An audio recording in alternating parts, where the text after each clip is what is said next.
Welcome to 2026 Combine here. It's always great to be back in Indiana, my home state. Before I get started, I would like to say thanks to all the first responders back in the tri-state area. I know some of you guys had to change your travel, as did we, and trying to get our staff here today. I still have several staff members that are stranded back home and having a difficult time getting here. So, the first responders, street department, the guys working the plows, keeping your family safe and my family safe as well. So I would just like to give a big shout out to them. So as for the Combine, this is an exciting time for us, getting ready to kick off the 2026 season. This is the first chance to get around some of these draft prospects. I wasn't able to go to the Senior Bowl, the East-West game, so this will be my first opportunity to get in front of these guys and, get to know them, as well as get in front of some of our agents of, our current UFAs that, we'll hopefully be able to bring back. So we'll start those conversations this week. So with that, I will open it up to any questions. Joe, how much different is this combine for you? The fact that you have Jaxson, quarterback spot seems to be solidified, and that's not a cloud of guys have.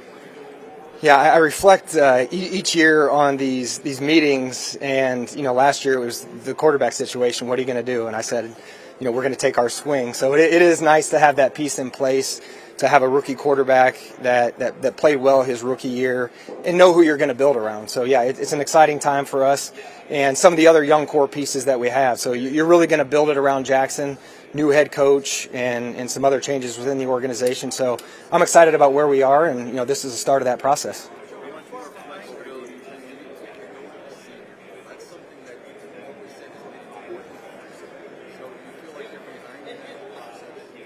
I was behind, but this past week I was crushing it in the office doing film, because this research for the head coach, it did set me back. That was my priority. The first and foremost, it was find the best head coach for the New York Giants. So I spent a lot of time, in December, when I would normally be watching film, doing a lot of research on the coaching candidates. So I feel like I'm in a good spot from a free agency standpoint. In the last week, I've been able to play catch up on the college draft prospects, and I'll continue to do so, but really going to start focusing on free agency this week with the meetings that we're going to have, and then the strategy and planning starting next week. What have I learned about John? A lot of it we learned on the interview process. So, the leadership, the passion for football. He's a hard worker. He's a very hard worker. He's in there all the time. Great football mind, not just X's and O's, but the leadership that he brings, the plan, the clarity in terms of how he wants to build a team, and his communication has been phenomenal. As you're getting to know somebody, no matter what the relationship is, you're trying to feel how people communicate, how they operate. Do I go down to his office? Does he come to mine? Do I text him? Does he text back? You're feeling through all that stuff initially in a relationship, but it's been phenomenal so far.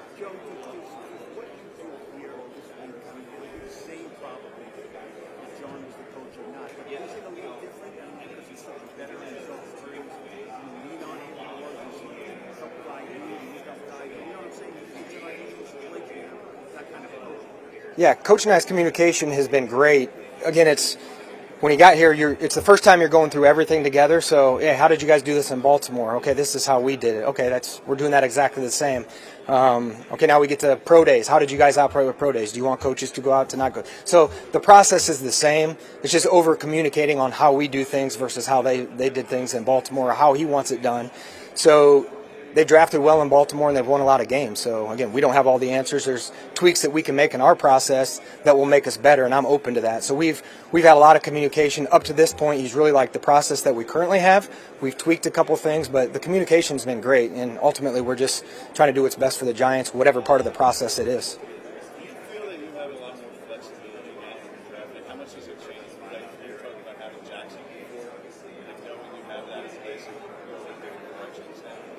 Yeah, Jordan, having that piece is very important. There's a lot of sleepless nights last year when you're trying to fill that one, because if you don't have that piece, then a lot of times it really doesn't matter if you don't have a quarterback. So we definitely have more flexibility. We have some holes, and that's where we'll see what's going to come up in free agency. We have some UFAs that we would like to keep, and if we can't keep them, then that certainly opens up other holes. So yes, you feel good about having the quarterback, but there are some other positions that we're going to need to fill throughout this free agency process.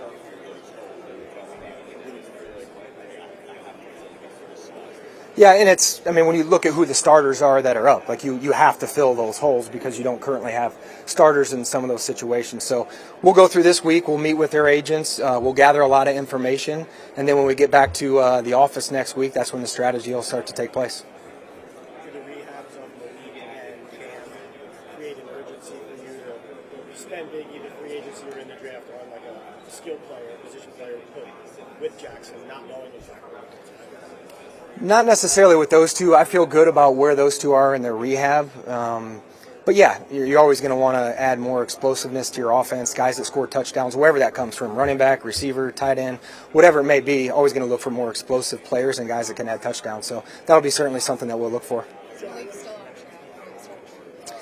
I've been texting with him the last couple of days, and he's in a good spot. He feels good, and yeah, the plan is hopefully for him to still be ready for training camp. Again, don't hold me to it. Things change. You guys have done this before. I learned my lesson, but every patient reacts different, and hopefully there's no setbacks. But the plan is for him to be ready to go for training camp. He's in California? He's not in California.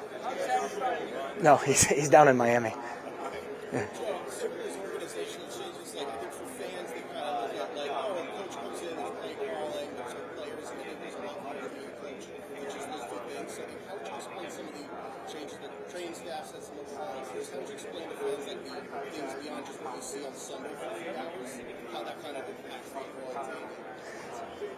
So say that again.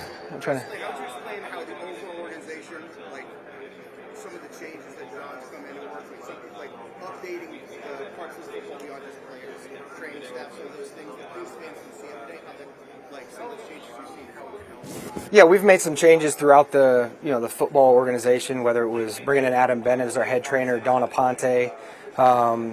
We're going to probably hire a video director here sooner than later. So there are some changes that we've made, and again, those are decisions that were organizational decisions in terms of upgrading those departments and adding some new thoughts, ideas, philosophies in different departments. So a lot of the upgrades I like. We put together a phenomenal coaching staff.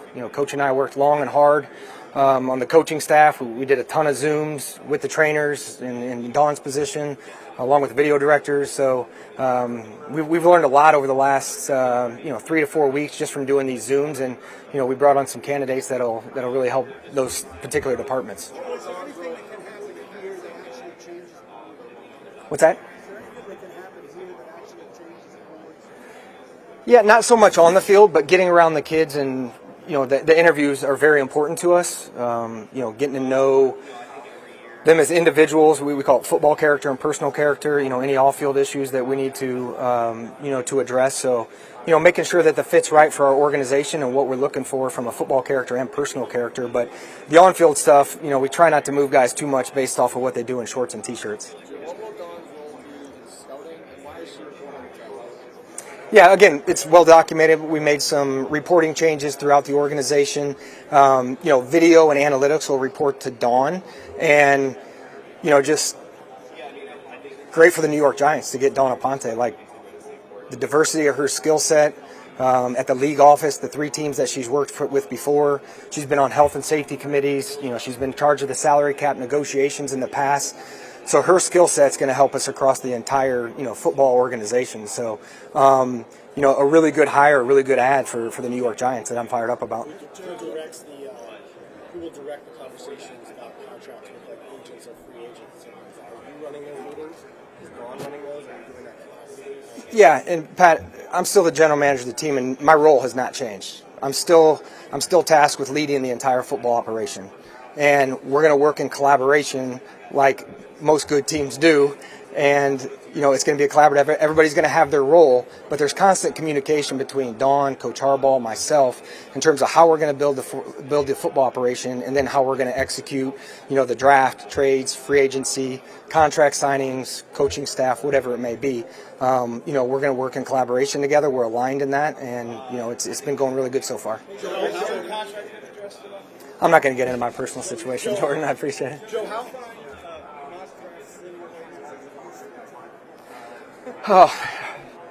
We've got some that we use internally.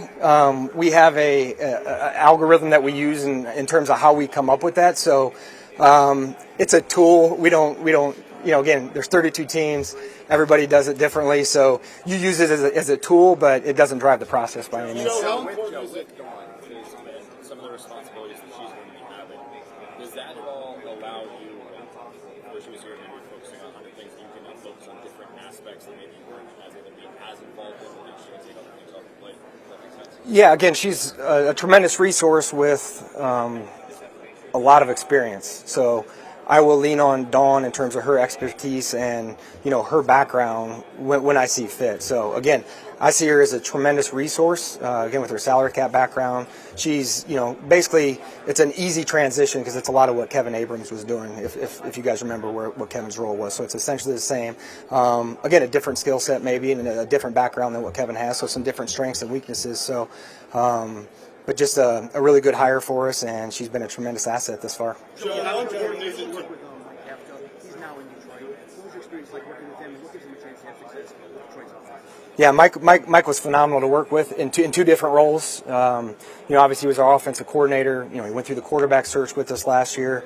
Really got to know him through that process, and then being an interim head coach. So you're getting a bright football mind that's a really good communicator that has a track record of success with young quarterbacks. Joe, how important is it to Build out the roster during Jaxson Dart's rookie contract. Yeah, I mean, regardless who's in that position, you want to build out the roster, but it is you're at an advantage when you talk about a surplus at those positions, and the quarterback position, what those guys are getting on the open market. Okay, you like to build it out. Like, what would Abdul get on the open market? Well, he's on a rookie contract. What would Malik Nabers get on the open market? Okay, we're paying Malik what we are, but receivers are getting $40 million a year. So to me, we have some young core pieces at a position where we have a surplus in value, and we are going to try to build it out. Obviously, in that window where Jaxson is still on the rookie deal. Just 2 picks inside the top 100. How do you balance trading back because you may need more draft capital, or it's the best for the Giants? Yeah, we're gonna look at all options. We're open to moving back if an opportunity is there. We're also fine staying and taking a player there. And if you can't get out of 5, there's always a chance in the second round if you want to move back. Or if there's a good player, you can sit and take them. You can move back into the first round. So we're gonna keep all of our options open.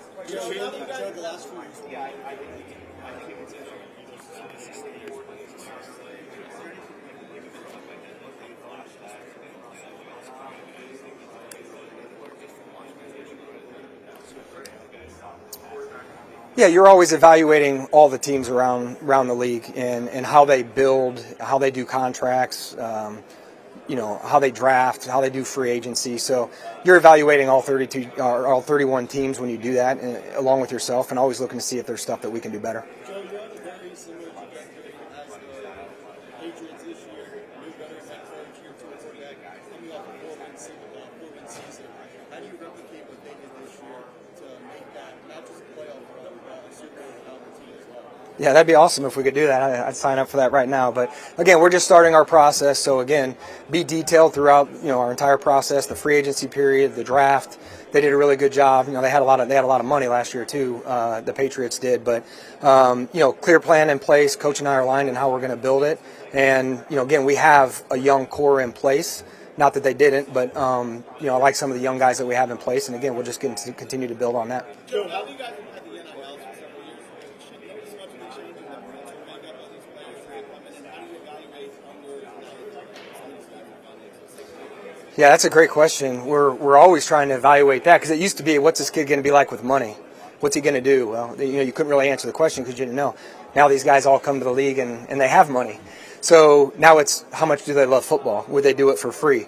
So we're always trying to analyze, do they transfer 4 times because they're chasing the bag? So that's really what our scouts do a phenomenal job. They do a great job of getting background at the schools. Their relationships with coaches, that's where it's integral. And we've got a veteran staff that does a really good job with the background check and have a really good feel for who these individuals are. Joe, it's been a struggle to Balancing who's available on the board versus fulfilling your needs. Yeah, that's always a fine balance as you're going through it. Again, I've told you guys before, I like to go into the draft being able to play a game so you don't back yourself into a corner. So if we can address our needs throughout free agency, wherever it is, high value guys, mid-tier, VSBs, but on draft day you could go play a game, then you don't back yourself into a corner and you can take the best player available. So ideally that's what you do. If you back yourself into a corner and you take a need base, sometimes that's where mistakes can be made. Joe,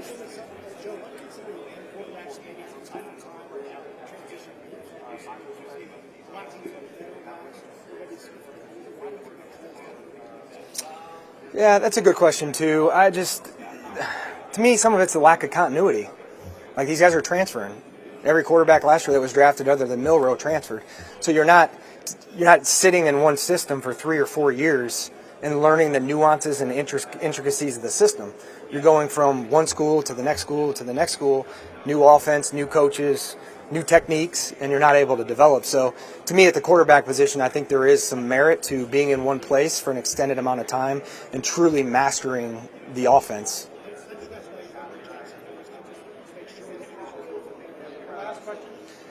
How did we measure that with Jaxson? Yeah, you also want to take the player's strength and then build around what the player does well versus, square peg, round hole. We're going to ask this guy to do stuff that he's not good at. And, I would say during the season, there was a couple games when Jaxson came back, we maybe went away from some of the stuff that he did well. And, then eventually we went back to it. So I think that's a good example of, find out what the players do well and then have them go execute, what they feel comfortable executing. Joe, let's take three more. Joe, it's been a struggle to stop the run for the Giants recently.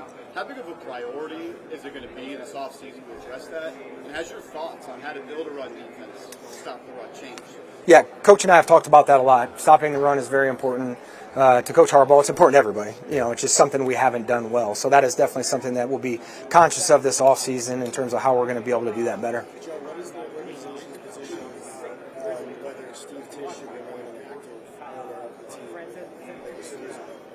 Yeah, Steve released a statement a few weeks ago, about the regret. So I'm just going to leave it at that. I'm not going to comment any more on that. Last year was the best player available.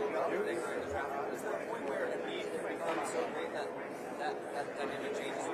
Yeah, you want to get the value right. So, ideally, the need and the value. Like this guy belongs here in the second round, and it's a need. That's when you take that player. Now, if it's a need position and non-need position, they're on the same level, or maybe one box below, you naturally lean towards the need.